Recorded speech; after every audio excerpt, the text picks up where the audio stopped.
So, news inside. Okafo. Yeah. Are you going to Texas? Montana. Montana? Okay, all right. Okay. Peter is going to Daura. Omokri has said that Peter didn't go to Daura. So this Peter will go. This Peter will go. Any Peter will do. Any Peter will do. All right. Now, until we see an independent electoral body, whether at the federal or the state, we are still going to have crisis in our political system. Because, you see, if you are participating in an election, you should not be the one choosing the umpire. But what the Constitution has given to the president and the governors in choosing electoral bodies at their respective stage, we don't think it's good for Nigeria electoral system at all. It won't enhance for a free and fair election. Local government elections were conducted in Lagos State the last week, and as it was expected, APC swept the whole local government. Now, from reports getting to us, is the fact that most polling booths, they didn't even show up, but the results were written. PDP, YPP, Labour Party, they cry foul. Okay. Yeah, if you remember, the last time Pato Tome was here, he said that he was traveling through Nasarawa that time, you know, with somebody, an election observer that came from Jimmy Carter that came from United States of America, and then while they were passing, all the polling units were empty. Nobody, they just have the boxes there. Nobody, you know, nobody was had come to vote.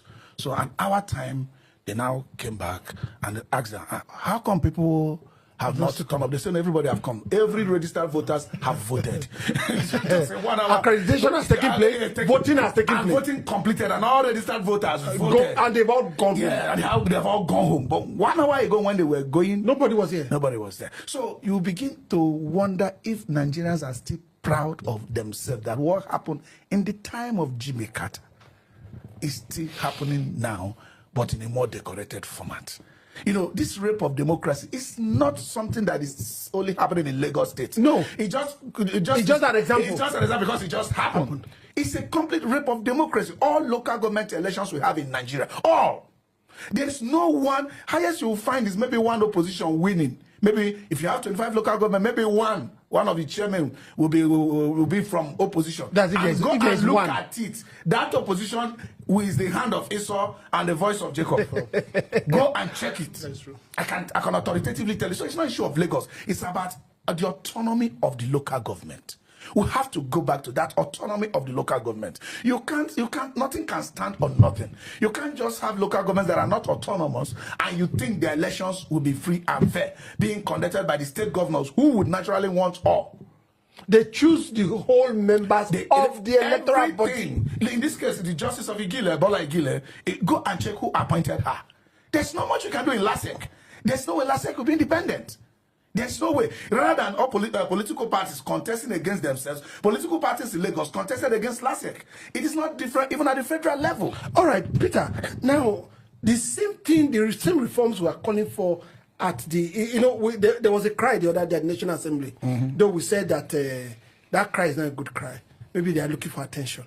You know, sometimes when the baby needs breast, since they cannot talk, they say, you understand, right? So this time, they are calling for the president's attention because they are saying that the president should not be the one that chooses the INEC chairman, which is the right thing to say, but will they follow it through? This is the same thing that is happening at both the state level. The governor so single-handedly chooses everybody in that electoral body at the state. How can it be fair and fair? No, I'm quite surprised, honestly, that YPP, PDP, other parties, they are crying wolf. I was shocked. Because it plays out in every other state. I was in Imo State when they did theirs. I was privileged to see some polling votes. They was there. Fubara did it. Fubara moved this state to another party. It was a PDP. And that party swept River State. It goes across every state. No state governor loses local government election. They barely write results. So this reform we're asking for, it must cascade down to the states. But you can't be crying for that INEC. State electoral bodies too. So it needs to be done. Because now, what they do, most governors do, they Obi, Chema, Tony, Mohammed, you'll be this one, you'll be chairman of the state. You are secretary. Before election, They will share the post, and people, I still wonder why people still go to buy things to contest if they're not in that ruling party.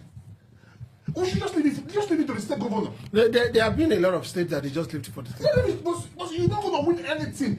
Most time we hear that a position wins, it's still the state governor planted him. Probably the best in the party was forced on him. He moved his person to another party. Another person win. Okay, Okafor, let's look at remedies. What can we do? Good. You see, Nigerians, I agree our democracy is still very young and we are learning to fight. But Nigerians like to, make a content-creating noise. Were you expecting to have a transparent election in Lagos?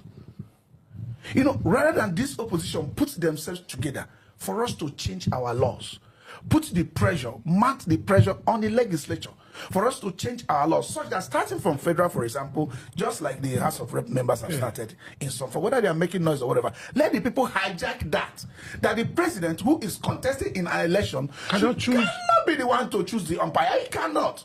That disqualifies that process from the beginning.